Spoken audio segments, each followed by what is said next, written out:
Okay, now we're going to look at the two problems in slide 19. Calculate the percent ionization of a 0.125 molar solution of nitrous acid with a pH of 2.09.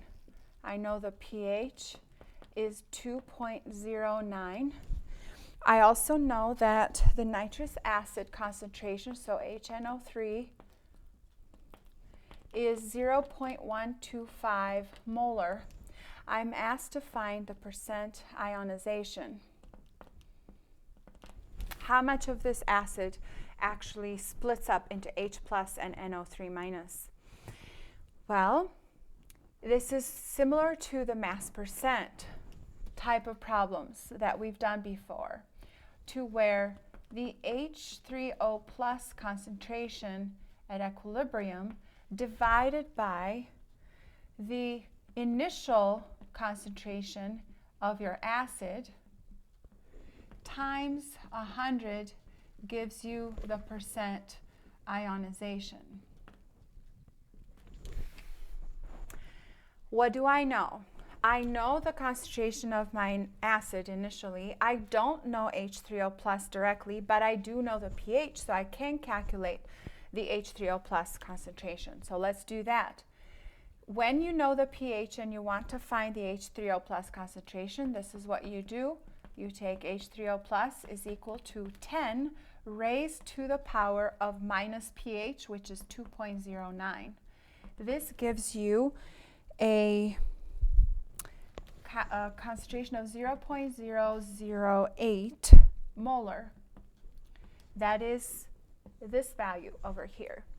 Okay, now that I have all of my values, I can take 0.008 divided by the concentration of my acid, 0.125 times 100, and that should give you 6.5%.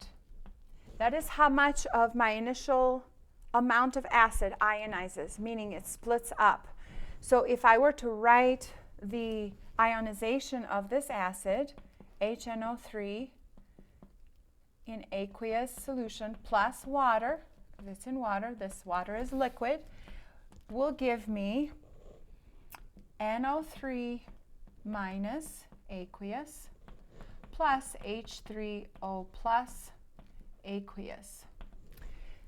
So what this is telling me that only 6.5% of that 0.125 concentration of this acid actually becomes H3O plus, because it's a weak acid, so not all of it dissociates into NO3 minus and H3O plus. Only 6.5% actually splits apart into these two ions.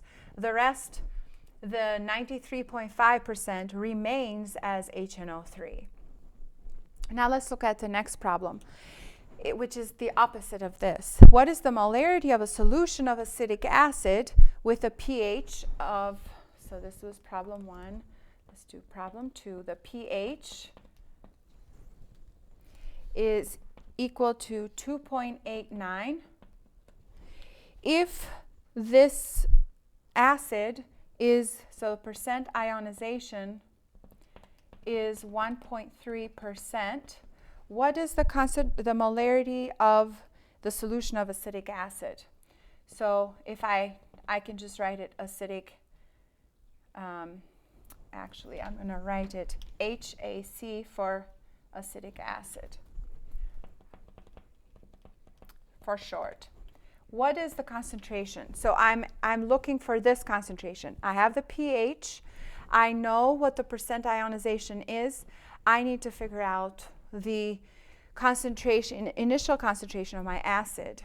Okay, if I were to write this generically as HAC, so my acidic acid in water, remember this is liquid, it will give me the acetate anion plus H3O plus. This is how it dissociates. I can find the H3O plus concentration because I have the pH. And I have the percent ionization, so then I can use that to calculate the concentration of acetic acid. So let's first calculate the H3O+. Once again, H3O+ concentration is going to be 10 raised to the power of minus pH, which is 2.89. Do not forget the negative in front of that. That should give you a concentration of 0.00129 molar. Okay, that's the concentration of H3O+. Now, I don't know the concentration of my acid. That's what I want to find out. But I do know this. The H3O+ concentration divided by X, which is, so if I call this X, times 100 gives me 1.3. This is the percent ionization, percent by mass. This is very, very similar. So I can get rid of my 100 by dividing by 100 both sides.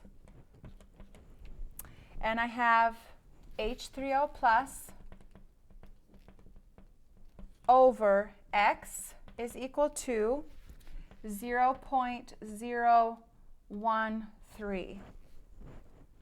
Now I can find X by dividing the concentration of H3O+ by 0.013. So X is equal to the concentration of H3O+ divided by 0.013. This is equal to 0.00129. Divide that by 0.013. That should give you a concentration of 0.0991 molar, or approximately 0.1 molar acetic acid. This is my concentration of acetic acid. You can test yourself if you take the concentration of H3O+, so this number divided by the number we just got, times 100 should give you 1.3%. That is how you can double check if you've done the math correctly. Okay, this is the end of the problems for for slide 18. I will erase this once again and we'll move on to slide 19.